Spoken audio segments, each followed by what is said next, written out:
Magnum, Blue Steel. All these looks are iconic, but I got a new look for Derek Zoolander, and it's pissed off.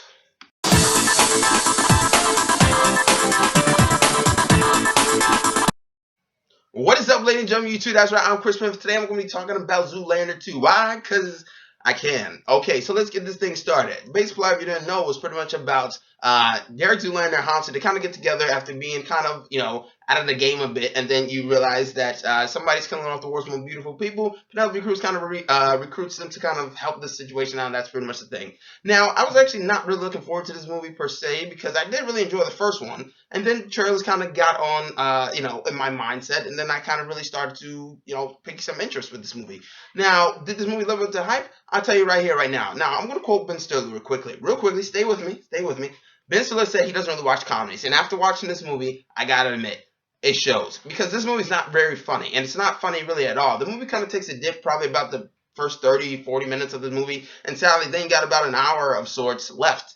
The Beaver then kind of kicks off the whole situation, and that's not a spoiler because it's in the trailer. For me, yes, there are some jokes that hit, but unfortunately, they do take jabs at itself, and it doesn't, take the situation too seriously, and that's good. The problem is when they kind of poke fun of like being old or lame, then they do so many of those things of sorts, right? Taking constant jabs, that you kind of wonder, are we supposed to be laughing with this thing or at this thing? Because I started to almost laugh at this thing because it almost started to seem sad and just unwanted.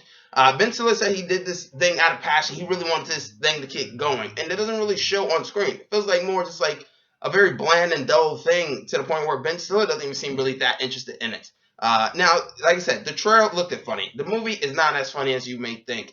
Will Ferrell, although was funny as we got to in the first one, but unfortunately, he kind of is one of the worst parts of this. I find him very annoying.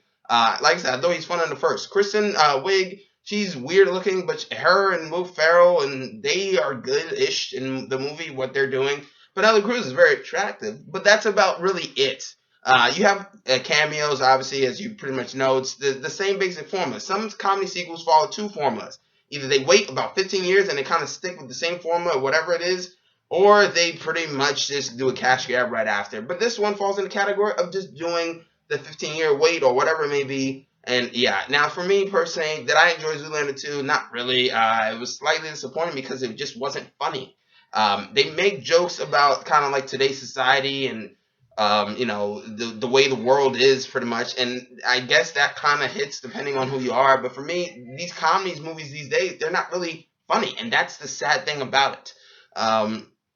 There's running gags that just go on way too long, and then you're just like, fuck, can you just wrap this up? Because I really want to get out of here and just see Deadpool. And then I did, and then I was happy. But yes, that was my review. Comment, subscribe, and like. Just brace yourself. This is just my opinion, but just brace yourself. It may not be that great. Make sure you try to sneak into Zoolander 2 after Deadpool. That's just my opinion. Comment, subscribe, and like. Subscribe. Help me out. I don't know who's a dick that unsubscribed and made me get $1.99, but comment, subscribe, and like. Help me get to 200.